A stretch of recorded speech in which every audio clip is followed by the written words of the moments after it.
네, 안녕하세요. 서정표입니다. MBN 유일의 정치 유튜브 나는 정치인이다 시작하겠습니다. 김원희 민주당 의원 나와주셨습니다. 안녕하세요. 네, 안녕하세요. 김원희입니다. 날씨가 상당히 좋아졌습니다. 이제 가을이에요. 네. 어떠셨습니까? 오시는 길. 제가 본 복장하시지만 제가 넥타이를 맸습니다. 오랜만에. 네. 넥타이를 매도 될 만큼 날씨가 이제는 좀 괜찮아지는 것 같아요. 지난 여름 너무 더웠어요. 그렇죠. 국회 상황도 조금 지금 가을이 오는 것처럼 좀 시원하고 그러면 좋을 텐데 일단 본회의부터 얘기를 해보시죠. 네네. 정기국회가 시작이 됐습니다. 그죠? 네. 그런데 시작하자마자 여야 대치 상황, 그러니까 한복과 상복으로 본회의장을 어떻게 보면 장식을 했는데 그 상황 어떻게 보셨습니까?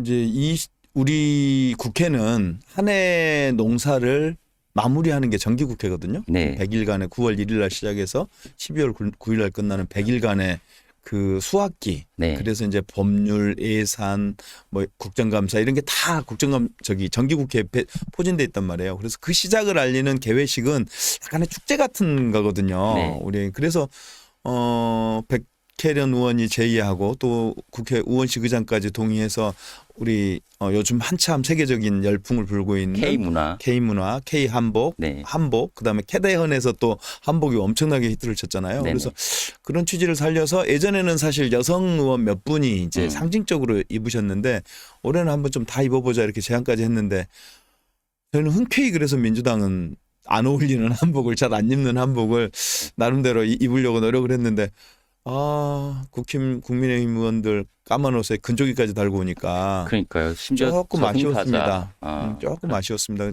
이런 날만이라도 개회식만이라도 싸울 때 싸우더라도 네. 개회식 날이라도 좀 같이 이렇게 축제의 장을 만들어줬으면 어땠을까 하는 아쉬움이 좀 남습니다. 그러니까요. 그리고 또 이제 이재명 정부가 시작이 됐고 첫 정기국회의 어떤 그런 대치 상황을 국민들께 보여주셔가지고 네. 많이들 좀 실망을 했을 것 같긴 해요. 그러니까 거기도 새로운 당대표잖아요. 네. 그러면 좀 시작은 좀 깔끔하게 시작하고 네. 또 싸울 거리야 차고 넘치니까 국회가 왜냐하면 예산 네. 그다음에 주요 쟁점 법안들 국정감사 할 얘기가 얼마나 많아요. 곳곳에서 자기들의 주장과 이런 걸 많을 텐데 꼭 개회식까지 그랬어야 됐느냐 하는 좀 아쉬움이 남습니다. 지금 이제 큰 걱정을 해주셨어요. 여야 대치가 더 커질 수도 있는 상황인 것 같아요. 새 대표 두 분 다 장동혁 대표 네. 그리고 정청래 대표 네네. 어떻게 슬기롭게 좀 풀어가야 될지 하나하나씩 얘기를 해보도록 네. 하겠습니다. 일단 의원님 지금 국회 상황을 보면 민주당은 내란 종식을 향해서 드라이브를 좀 세게 걸고 있고요. 네. 반면에 국힘은 뭐랄까요? 극우 보수 정당으로 가면서 오히려 이제 이 내란과 관련된 것을 계속 방어하고 있는 상황. 어떻게 보십니까? 그 권성동 체포동의안도 이제 곧 국회로 올 텐데 진짜로 윤 어게인은 아니잖아요. 지금 윤 어게인을 하겠다라는 거 아닌가요? 그런 거죠. 지금 우리 장 대표님이나 하시는 발언이나 행동 그리고 몇몇 최고위원들의 발언을 보면 윤석열의 내란을 옹호하고 있는 실질적으로 그리고 석방하라고 하고 있고 이런 주장을 하는 얘기가 나오고 있는데 저는 우리 대한민국이 민주국가로서 그 허들이 있단 말이에요. 민주정당이어야 돼요. 그게 보수든 진보든 우파든 좌파든 그 허들의 기준은 민주적 질서, 최소한의 헌법적 질서를 인정하고 동의하는 정당들로 이 구성되는 거란 말이에요. 근데 지금 국민의힘 내부에서 전한길이나 이런 분들 하는 거 보면 사실상 내란을 옹호하는 세력으로 이거는 극우라고 하는 표현도 안 맞아요. 이건 내란 세력이에요. 극우 표현도 맞지 않다. 극우보다 더 나갔어요. 내란이에요. 내란 세력으로 가고 있는 거 아니냐. 내란 동조 세력, 내란과 일치되는 세력으로 가고 있는 거 아니냐. 그래서 이제 어떤 분들은 국민의 짐을 넘어서 국민의 적이 되고 있다 이런 걱정들을 하고 있는데 네. 저는 국민의힘이 빨리 정신 차리고 민주적인 정상적인 정당으로 돌아와야 된다. 그래야 민주당과 파트너가 될 수 있다. 네. 이런 말씀 드리고 싶고 권선동 말씀도 하셨는데 저는 사실 가능한 국회의원의 체포 동의안은 안 오는 게 좋고 네. 만약에 오게 오더라도 되면 반대하는 게 옳다라는 생각을 항상 갖고 있습니다. 네. 왜냐하면 국회의원이 의정 활동을 하는데 그 불체포 특권이라고 하는 거는 중요한 그 의정 활동의 근거가 됩니다. 네. 그래서 사실은 저는 이재명 당대표에 대한 체포 동의안이 왔을 때도 반대 표결을 했습니다. 아, 그러신가요? 왜냐하면 아무런 증거도 없이 먼지털이식 수사를 한 다음에 뭐든 걸려라식으로 기소를 한 거잖아요. 그래서 검찰에 무리한 기소라고 했고 실제 증거가 하나도 없어요. 네. 그냥 어떤 사람이 증언 한 조각 아니면 꽤 맞추기 그냥 막 털어대다가 뭐 하나 걸리면 그거 뭐 이렇게 무리한 수사를 해서 저는 반대했었습니다. 이번 근데 권선동 건은 좀 다르죠. 나왔잖아요. 예를 들어 윤모 씨의 통일교 2인자라고 불렸던 윤모 씨의 수첩에 큰 거 한 장 서포트라는 말이 있고 그리고 요즘 이렇게 뇌물 주는 사람들이 증거 사진 다 남긴다며요. 네. 그 윤모 씨와 권선동 의원의 만남 2시간 전에 현금 뭉치 사진을 찍어놨잖아요. 이런 게 증거로 나타났단 말이에요. 그러면 떳떳하게 가서 네. 밝혀야죠 자기가. 네. 그런 측면에서 이런 물적 증거가 넘쳐나고 있는 상황은 좀 다르다. 그래서 이런 상황에서 근데 권선동 의원이 반성하거나 혹은 제대로 해명하기보다는 정치 공작 운운하고 있잖아요. 네. 이건 적절치 않다. 그래서 이번 건에 대해서는 저는 찬성을 해야겠다 이런 생각을 붙이고 있는데 네. 뭐 그렇습니다. 지금이라도 권선동 의원이 우리들의 마음을 바꾸게 하려면 정말로 그 어떤 자신의 어떤 그 혐의를 벗어낼 수 있는 그런 증거나 혹은 그런 해명, 합리적인 해명, 타당한 해명 네. 이런 것들을 해주는 게 좋겠다. 모든 국민이 수긍할 수 있는 해명을 그렇죠. 내놓으면 된다. 근데 그거 없이 그냥 정치 공작하면서 버틴다? 네. 이거는 아마 국민들의 동의도 받기 어려울 뿐만 아니라 동료 의원들의 동의를 받기도 어려울 거다. 국민의힘은 당연히 반대를 하겠죠. 뭐 그러겠죠. 뭐 제가 관심사항 국민의힘이 어떻게 할 거라는 거는 저희들 관심사항은 아닌데 네. 어쨌든 제 기준으로서는 가능한 체포동의안에 반대해주고 싶은데 반대할 명분이 없다 지금. 증거가 확실하기 때문에 반대할 명분이 없다. 알겠습니다. 이제 그 특검이 국민의힘을 향하는 칼날의 뭐 세기라고 할까요? 예리함이라고 할까요? 점점 더 예리해지고 있고 깊숙이 들어오고 있는 느낌인데 특히 이제 추경호 전 원내대표 자택과 사무실도 압수수색을 했고 이 송원석 대표는 바로 즉각 이 특검의 망나니 춤을 추고 있다. 이런 어떤 특검의 속도, 특검의 방향은 옳다고 보신가요? 저는 특검에게 무리한 수사인가요? 아니면 그냥 우리가 3개 특검을 하면서 우리에게 이 특검에게 부여한 임무는 네. 진실 규명이 첫째입니다. 진실 규명. 그래서 내란 때 이 사람들이 어떤 역할을 했느냐를 네. 진실되게 밝혀내는 것. 최상병 사건 당시에 실체적인 진실이 뭐냐. 그다음에 김건희 특검법 관련해서는 김건희와 관련된 수많은 의혹의 진실이 뭐냐. 이걸 밝혀내는 게 우선입니다. 밝혀내는데 여야도 없고요. 지위 고하도 없습니다.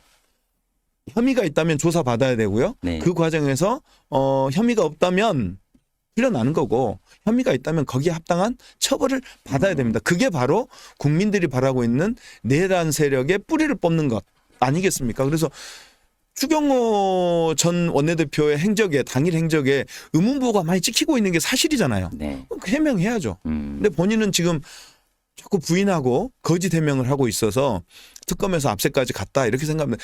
자승자박 아닌가요? 진실 규명을 위해서는 필요한 조치이고 특검의 방향은 틀린 것이 아니다. 이렇게 정리할 수 있겠네요. 네. 지금 이제 특검법 개정안을 발의를 했고 결국 소위에서 통과도 됐고요. 이것도 뭐 지금 뭐 제대로 된 방향, 진실 규명을 위한 그렇죠. 제대로 된 방향이라고 시간이 사실은 내란 세력이 어느 분도 얘기했습니다마는 군 내부의 내란 세력도 정확하게 우리가 밝혀내지 못했습니다. 이번에 사실은 그 장군 인사를 다 7명인가요? 네. 7명을 다 교체하지 않았습니까? 그리고 그 밑에 있는 뭐 장성급들, 영관급들이 어디까지 누가 연관됐는지 아직 조사를 제대로 못했습니다. 이런 상황. 그리고 바깥에서 국회에서 벌어진 상황들, 경찰 내부의 상황들. 네. 그리고 여러 그 국정원이라든가 지금 어제 국정원 그 발표 보고 저 깜짝 놀랐는데 그런 내용들이 이제 하나둘 까발려지고 있잖아요. 그런 상황에서 특검 저는 수사를 통해서 새로운 것들이 나오고 있으니까 대상도 더 확대할 필요가 있고 늘 필요도 있다. 그렇죠. 그리고 수사 인력이 절대 부족하답니다. 네. 기간도 짧고 그래서 그런 측면에서 특검법 개정은 불가피하다. 네. 제가 지금 대담 초반인데 특검 얘기를 상당히 조금 많이 하는 이유는 네. 아무래도 여야 대치에 이 특검이 중요하기 때문에 이 내란 수사도 중요한 하나의 변수이자 요소이기 때문에 조금 길게 네. 말씀을 드리는 거고요. 한 가지만 더 여쭤보겠습니다. 지금 이제 또 특별재판부 얘기가 특별재판부 그러니까 내란 지금 현재 진행 중인 이 내란 관련 특별재판부를 설치하자는 거잖아요. 이거를 9월 25일 날 이번 달 안에는 어떻게 이제 통과시키겠다라고 하는 게 민주당의 생각인데 의원님의 생각은 어떠신가요? 저는 특별재판부. 지금까지 재판부가 하는 행태를 몇 가지만 사례 드려볼게요. 네. 하나 지기현 판사가 구속되어 있던 윤석열을 석방해 줘 버렸습니다. 네. 그 바람에 굉장히 수사라든가 이 저희 증거인멸? 헌법재판소의 재판 과정이 엄청나게 더뎌졌습니다. 두 번째, 한덕수가 지금 방조 혐의가 분명해 보이는데 구속영장을 받지 않았습니다. 또 하나 이재명 대통령 선거가 진행되고 있는데 이재명 후보에 대해서 직접적인 대법원의 개입이 있었습니다. 이런 것들을 보면서 사법부가 정상적이고 합리적이냐라고 하는 의심을 가질 수밖에 없는 상황에서 특별재판부 얘기가 나오고 있는 건데 그럼 이 특별재판부가 과거에 없었던 일이냐? 검토됐습니다. 대법원 내에서. 세월호 때 특별재판부 검토가 됐었거든요. 네. 그럼 그때는 합헌이고 지금 특별재판부는 위헌이냐? 당시에 검토는 됐지만 특별재판부가 실행되지는 않았잖아요. 그 검토를 했다는 거죠. 네. 만약에 그게 위헌이었으면 검토했겠습니까? 실제 실행까지 이르지는 않았지만 실제 내부적으로 검토했던 게 사실이란 말이에요. 진실규명을 위해서. 네. 그런 거 보면 저도 진실규명을 위해서 이것을 딱 특화시켜서 이걸 상설화하기는 무리겠죠. 근데 이런 내란 세력을 심판하는 재판부로서 국민들의 신망과 어떤 이런 걸 받는 중립적인 의미에서의 재판부가 있는 건 나는 충분히 고려할 수 있다. 그동안의 재판부를 봐라.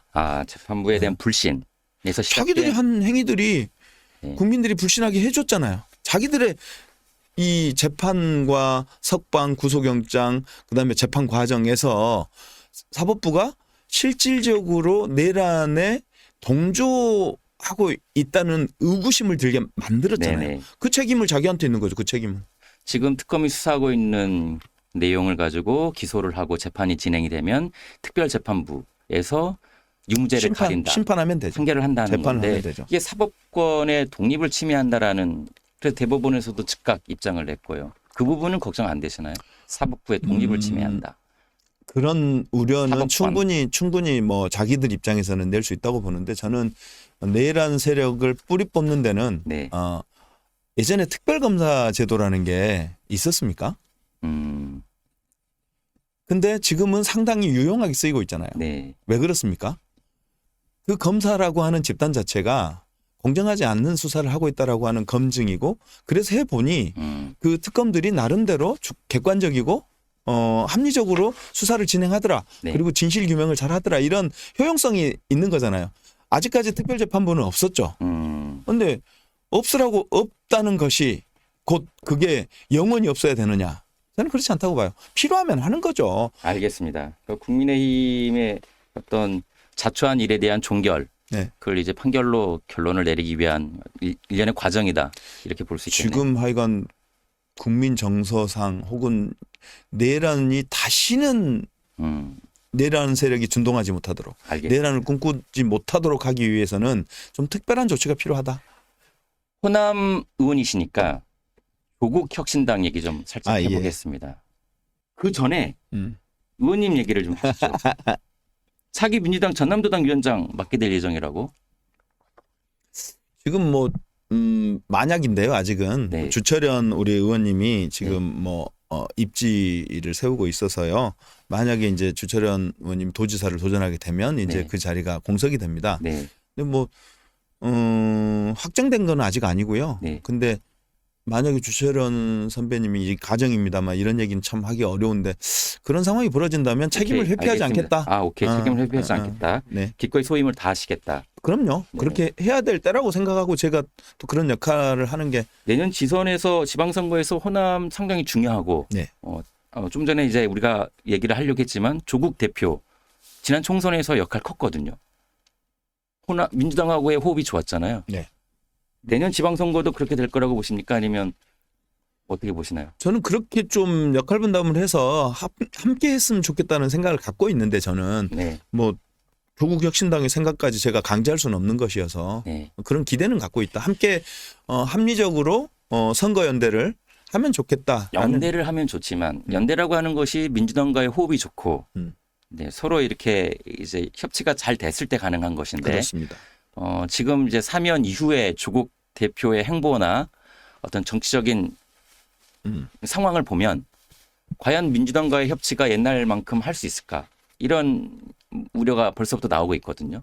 이런 상황이라면 이제 호남 의원님으로서 어느 정도 정리도 좀 필요할 것이고. 그러니까 사실은요, 좀 사실 우리 전라도 말로 얘기하면 겁나 거시기한 상황이죠. 거시기한 상황인가요? 겁나 거시기한 상황인데. 예, 거시기한 사실- 상황을 좀 더 솔직하게 말씀해 주시면. 그러니까 예를 들어 내가 매를 맞으면, 예, 그러니까 알고 매를 맞으면 그 매가 안 아픈가요? 아프죠. 아프죠. 아프죠. 우리가 매는 다 아픕니다.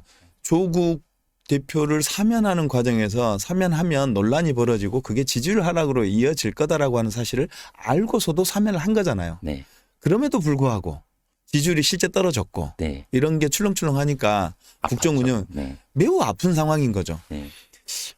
그런 건 알죠. 조국 대표가 얼마나 억울하겠습니까? 그리고 얼마나 하고 싶은 일이 많았겠습니까? 그리고 또 자기를 지지하고 응원해줬던 사람들을 만나고 싶겠죠. 당연히도 이해합니다. 네. 그런데 아픈 상황이란 말이에요. 알고 맞은 매어도 아픈 상황이란 말이에요. 특히 대통령 임기 이제 1, 2개월 차인데 네. 이제 2개월이 넘어가고 있고 사면은 한 1개월 차에 한 건데 그때 지지율을 왕창 갉아먹었단 말이에요. 그렇죠. 그러면 그런 상황에 대한 고려는 좀 있어야 되는 거 아니냐. 아, 인간적으로. 인간적으로. 정치인이라면. 네. 그래서 좀 거시기하다는 거고요. 아, 그러니까 좀 본인의 억울함과 그리고 하고 싶은 일과 또 목표와 이런 것들은 충분히 이해하면서도 좀 그런 어떤 좀 신중한 사려 깊은 네. 그러니까 신중하다는 표현보다는 사려 깊다는 표현이 좋겠네요. 사려 깊은 이런 행동이 있었으면 하는 기대가 있습니다. 사려 깊지 않았군요. 저희는 좀 아쉬워요. 좀 아쉬운 부분이 좀 있었다. 아쉬워요. 예.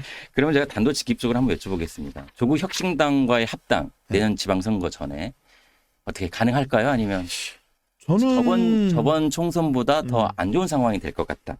뭔가요? 저는 사실은 조국 혁신당의 정강 정책이나 네. 그다음에 조국 혁신당의 비전이나 역사나 혹은 대표하는 인물이나 민주당과 조국 혁신당이 다른가? 저는 차이를 크게 느끼지 못합니다.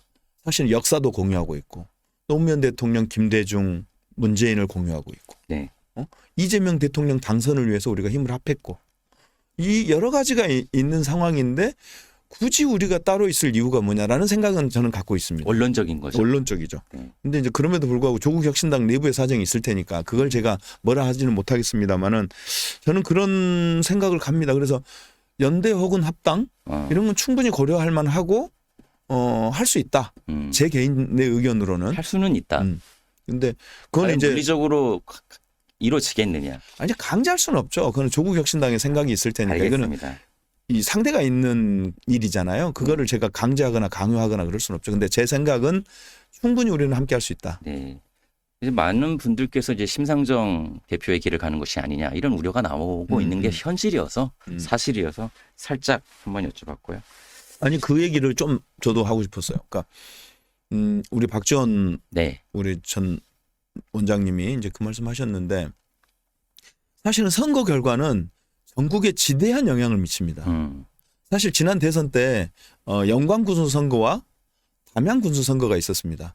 영광구수 선거는 민주당이 이겼고 담양구수 선거는 조국혁신당이 이겼습니다. 네.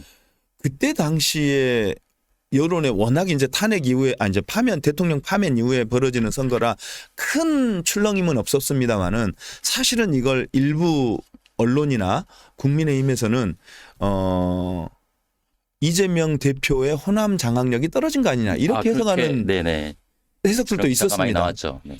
사실 워낙 이제 그 탄핵 국면이어서 파면 이후에 벌어지는 선거여서 그 출렁임이 적었지 만약 그게 방방한 선거였다면 탄핵이 아니라 일반적인 선거였다면 그 영향이 꽤 무시 못하게 컸을 거다 저는 이렇게 봅니다. 자, 이번 다음 지방선거가 우리 이재명 대통령 2년 차에 열리게 됩니다. 그러면 2년 차에 해야 될 일이 참 많거든요. 네. 1년 차에 벌여놓은 일들을 2년 차, 3년 차에 성과를 내야 되는 상황인데 여기서 지방선거의 결과가 전국에 영향을 안 미칠까요? 아, 미치죠. 엄청나게 미치죠. 크게 미칠 네. 겁니다. 그래서 이재명 대통령의 전국 운영이라든가 전국 장악력이라든가 추진력에 뭔가 변수가 생길 가능성이 매우 높습니다. 그런 걸 우리가 만들어야 되느냐. 본인 조국 대표께서 여러 차례 말씀하셨습니다만 이재명 대통령을 돕겠다. 성공해야 된다. 이렇게 네, 말씀하셨다면 네. 그 말에 대한 책임도 같이 져야 되는 거 아니냐. 이런 아. 생각하게 되면서 네. 좀 조국 혁신당의 어떤 세심한 네. 뭐 이런 배려가 있어야 되는 거 아닌가 이런 생각을 좋은 좀 말씀이십니다. 하게 됩니다. 조국 전 대표에게 어떻게 보면 당부를 하신 거네요. 뭐 부탁이죠. 네. 네. 알겠습니다. 이제 뭐 의원님의 전공 얘기 좀 한번 해볼까요? 네. 산자위 지금 현재 여당 간사를 맡고 계시니까 네. 한미 정상회담 어떻게 보셨습니까? 걱정 많이 했죠. 걱정을 정말. 많이 했는데 결과는 좋았습니까? 결과는 끝내줬죠. 끝내줬나요? 정말 영리하다. 아, 비서실장까지 갔을 정도니까 처음에는 걱정이 많이 되셨어요. 저는 비서실장 간 것도 약간 그거는 의문부 하나 정도. 근데 갑자기 옛날 트위터에 이제 우리 트럼프 대통령이 네. 숙청, 네. 혁명 네. 뭐 이런 곳에 투자해야 되나 뭐 이런 얘기가 쏟아져 나오 3시간 전에 양 정상 간에 협상 전략이라고 봤죠. 네. 협상 전략으로 보여졌지만 그럼에도 불구하고 약간의 너무 무례한 거 아니냐. 우리가 무슨 남아공이나 젤렌스키도 아닌데 이런 식으로 하나. 뭐 이런 어떤 약간의 무례함에 대한 이런 게 불쾌함 이런 게 있었어요. 실제로 그 저는 외교에 대한 예의가 아니다. 예의가 아니다. 이런. 근데 이제 그런 걱정의 와중 속에서 이제 한미 정상회담이 만났잖아요. 그래서 트럼프 대통령이 한마디 했고 그 뒤에 이제 우리 이재명 대통령의 발언이 이어지는데 정말 영리한 대화를 끌어가더라고요. 이를테면요.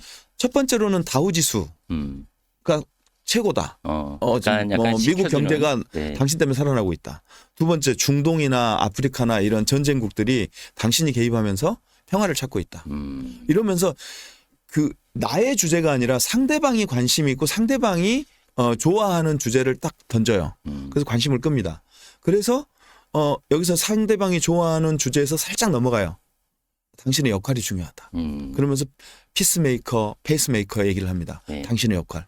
그러면서 마지막에 어떻게 하냐면 우리 주제로 끌어옵니다. 네. 당신이 남북관계의 역할을 해달라. 그러면서 당신이 평양에 세운 트럼프 월드에 가서 골프 치고 싶다. 이런 쪼크까지 던져가면서 그러니까 즉 상대방의 관심사항, 상대방의 역할, 그다음에서 우리의 관심사항으로 자연스럽게 끌어오면서 나중에 트럼프 대통령으로부터 위대한 지도자라는 말까지 들었잖아요. 그래서 더할 나위 없는 대화법이고 협상법이다. 저는 그렇게 봤어요. 해석을 너무 좋게 해주신 거 아닌가요? 결과적으로 그랬잖아요. 트럼프가 너무너무 안 좋게 했잖아요. 네. 그러니까 협상은요. 상대방을 기분 좋게 하면서 나의 요구를 관철시켜내는 네네. 겁니다. 물론 이제 외교라는 게 그런 거잖아요. 또 트럼프의 역할도 강조를 했기 때문에. 그럼요. 네. 그러면서 그리고 우리가 실제 이제 피스메이커, 페이스메이커 이 얘기도 사실은 굉장히 준비된 얘기인 거죠. 실제 남북 관계를 개선해야 되는데 그렇게 개선하는데 남과 북이 1차적으로 주체가 되기 어려운 상황이고 네. 그러면 미국을 끌어들여서 그 조건을 만들고 그렇게 추진하면 성과는 누가 보죠? 남북의 평화가 오면 가장 큰 성과를 당연히 혜택을 보는 건 우리 남입니다. 그렇죠. 네. 북도 혜택을 보지만 남이 혜택을 봅니다. 그래서 그런 어떤 긴장 관계가 사라지는 순간 남한의 경제는 굉장히 확장력이 강해집니다. 그런 측면까지 고려한다면 되게 냉정하면서도 사실 기분 나쁠 수 있잖아요. 우리가 남과 북은 우리가 주인인데 저쪽이 피스메이커고 우리가 페이스메이커라고 하면 약간 이런데 실제는 현실적인. 매우 현실적이면서도 실현 가능한 예. 상대방의 역할을 부여하는 이런 많이들 거여서 분석을 해놨지만 이번 외교 정상회담도 한미 정상회담도 실용주의 입각에서 예. 네, 저는 진행이 됐다. 매우 영리하고 실용적이고 현실적이면서도 실익은 챙기는 그런 외교였다 이렇게 보고 있습니다. 피스메이커랑 페이스메이커가 확실하게 준비된 그렇죠. 그런 거였군요. 그런 것 같아요. 결과적으로 성공을 했고요. 자, 이제 국회에서도 이제 관세 협상 관련해 가지고 할 일이 많이 있습니다. 의원님께서는 어떤 역할? 일단은 지금 이번에 그 협상문이 없다고 비판하는 분들이 있던데 뭐 구체적인 수치가 없다. 협상에 합의문도 없다. 합의문이 없는 게 참 다행인 오래 상황인 열려있기 거죠. 때문인가요? 오히려 그렇죠. 왜냐하면 미국에서는 관세하고 투자 관련해서 구체적인 수치를 넣고 싶어 했답니다. 네. 그러면서도 우리에게 제일 중요했던 자동차 관세나 이런 거는 맨 뒤에. 그러니까 자기들 유리한 거는 챙기고 우리한테 유리한 내용은 지렛대로 사용하는 이런 상황인 거죠. 협상이라는 게 그런 거죠. 어쩔 수 없는 거죠. 그쪽은 그쪽의 이익을 챙기려고 하고 우리는 우리의 이익을 챙겨. 그래서 상당 부분 좁혀졌답니다. 네. 상당 부분 좁혀졌는데 우리로서는 관세나 투자나 이런 걸 세세한 수치를 집어넣는 순간 족쇄가 됩니다. 그리고 우리 거를 덜 확보한 상태입니다. 우리의 이익은. 그렇다면 그런 상황에서 합의문을 만드는 것보다는 그냥 그 시간을 상황에서 일단 벌고. 그렇죠. 네. 논의의 유연성을 두는 게 좋죠. 그런 측면에서 저는 되게 합리적이었다고 생각하고 그래서 이제 이견 있는 부분은 빼고 합의된 부분만 넣어서 하자라는 얘기가 있었는데 실제 검토가 됐답니다. 근데 미국 측에서 오히려 다 한 다음에 하자라고 할 거면 아예 마지막에는 그냥 이후에 작성하자 이렇게 돼서 그리고 또 이제 그런 측면이 있습니다. 우리나라 법을 잘 활용했던데요. 우리 통상조약법에 따르면 대한민국 국민 경제에 심대한 영향을 미치는 조약이나 이런 협상 체결은 국회에 보고나 동의를 받도록 돼 있습니다. 그 얘기를 했다 하더라고요. 그러면서 예를 들어 관세라든가 투자의 비율, 뭐 퍼센테이지 수치, 그다음에 이게 또 한미 FTA에 영향을 미치는 내용이라면 당연히 국회에 보고와 동의 절차를 거쳐야 됩니다.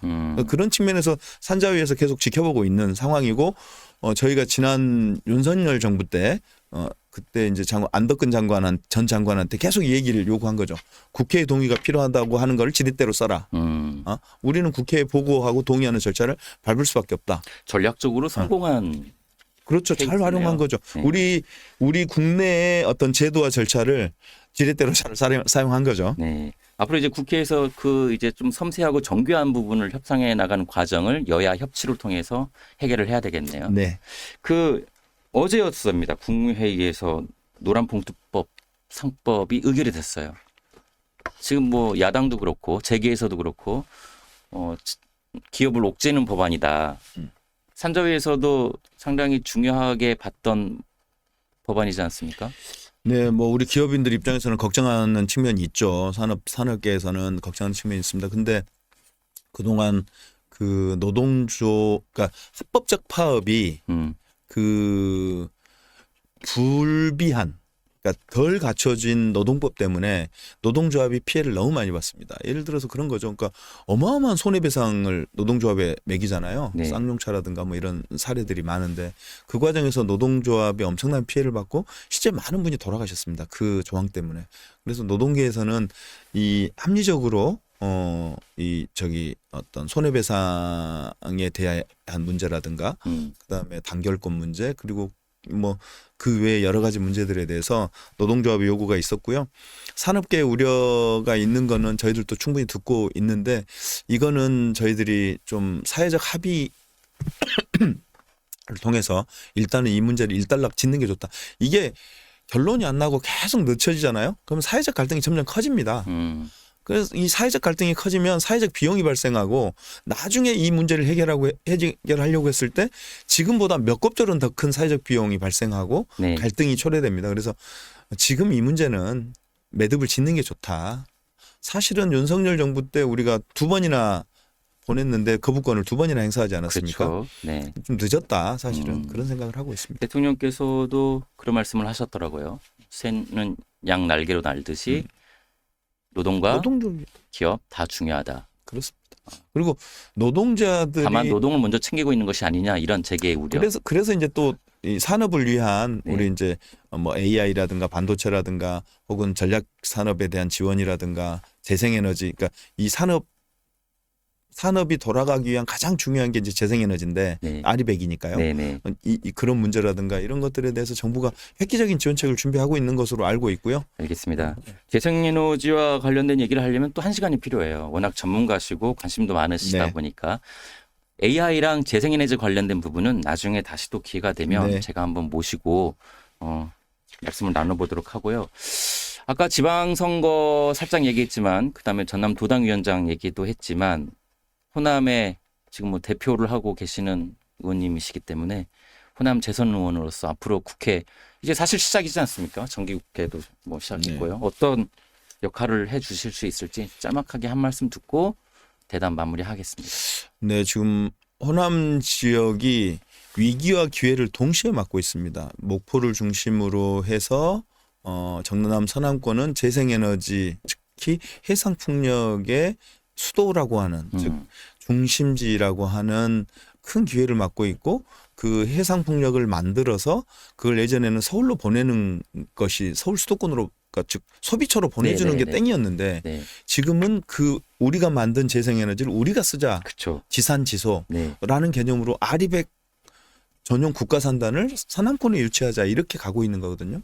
그래서 그렇게 되면 새로운 성장 미래 성장 동력 아리백 국가산단에 누가 오겠습니까?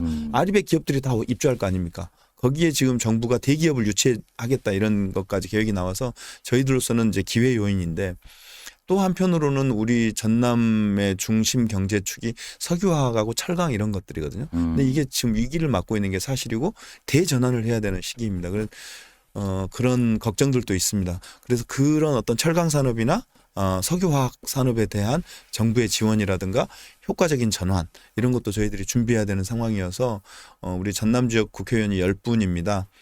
저희들이 힘 합쳐서 이런 기회이자 위기를 잘 살려서 전남을 미래 성장 동력을 갖춘 지속 가능한 곳으로 만들어내는 게 저희들 역할일 것 같고요. 우리 전남 목포 시민들을 비롯한 전남 도민들께서 우리 믿어주고 힘을 실어주셨으면 좋겠다. 이런 에너지 생각입니다. 전환 시대에 지금 이재명 정부가 강력하게 밀어붙이고 있는 것 중에 하나인데 거기에 호남이 상당히 중요한 역할을 하겠네요. 그렇습니다. 어쨌거나 해상풍력 관련해서는 전남 지역이 네, 대한민국에서 최고입니다. 알겠습니다. 아까 말씀하신 대로 저는 말씀 주신 대로 신재생 에너지 관련해가지고 또 한 번 대답을 그거 하고 싶거든요. 불러주시면 네. 저는 진짜 이 얘기는 제가 일종의 전도사 역할을 제가 하고 있는데요. 알겠습니다. 한번 꼭 그 불러주십시오. 부분만 집중적으로 한번 예, 얘기를 좋습니다. 해보. 여야 대치 특검 이런 얘기 하지 말고 그것만 경제 얘기만 한번 하시죠. 알겠습니다. 오늘 나와주셔서 감사드리고요. 네, 고맙습니다. 다음에 또 뵙겠습니다. 네, 꼭 불러주십시오. 네, 감사합니다.